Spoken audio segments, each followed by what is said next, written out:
I need to make this video as to how something escalated very quickly and had me panicked for a while over going away riding. Had a couple of days riding, and after the first day I had a stack.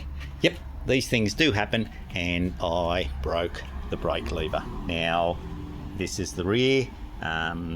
Both brakes are very important, but very hard to use one without the other, especially on a lot of the very steep technical stuff.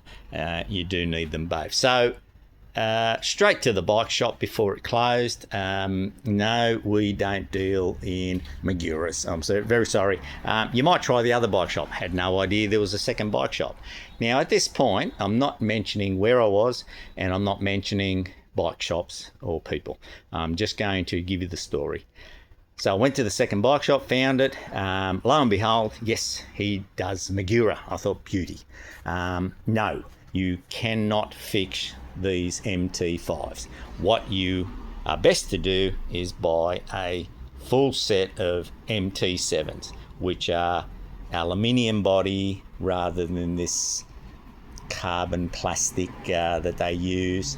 Even though I've had these on for a year now, and I've come off enough times to realise they're good. They're not top shelf, I understand that, but they brake wonderfully. This is the first time I've broken the brake lever, and I was very disappointed by that. And once he started telling me that you can't fix them, I was then starting to stress. He had an answer. He said, I've got a set of MT7s. You can upgrade these MT5s, only $650. And I thought, whoa, hang on a minute. I didn't come down here for a full set of brakes. I was hoping to just repair mine. And I said, do you rent bikes? He said, yes, I do. I said, great. We'll do that. I'll take it home. I'll work out what I'm going to do. So with that, I've taken a rental bike for the next day, and that went swimmingly. It was a heavier bike. It was an aluminium bike, but almost the same, except it had a lower set of brakes. It just had Tektros on it,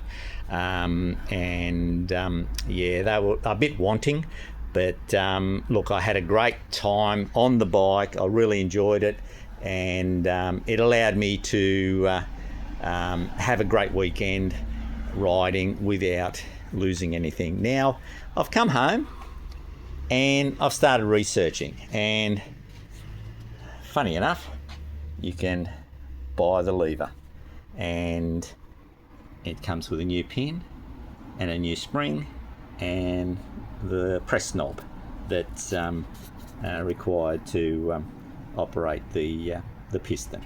So it's all attached, and this was simply a $27 item to buy. Now, I was wondering about all his explanation with grub screws and breaking off attachments when you go to try to fix them, and it just doesn't happen. And that's not the case at all. As you can see, the pin pops out. Now, I didn't realise you get a new pin, so I can take that out fully. And you put the brake lever in its place with the new spring, and you're on your way. So I'm about to do that now, and then fit it to the bike, and then give you part two.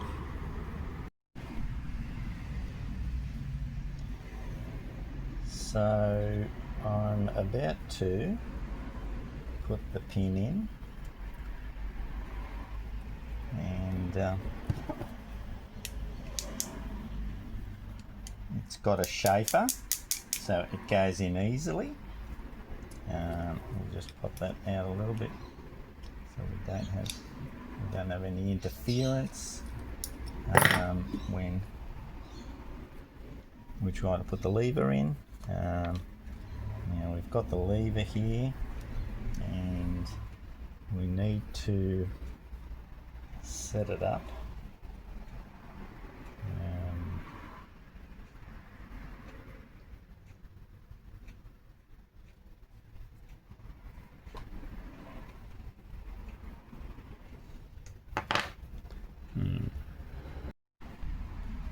Okay, so I've just spent a couple of minutes trying to work the setup out, and I've got it.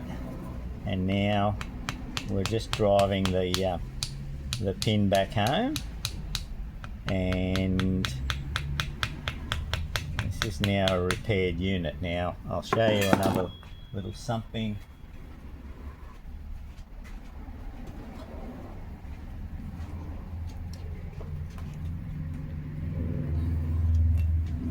I made a punch out of a nail, and I'm just using the soft end of a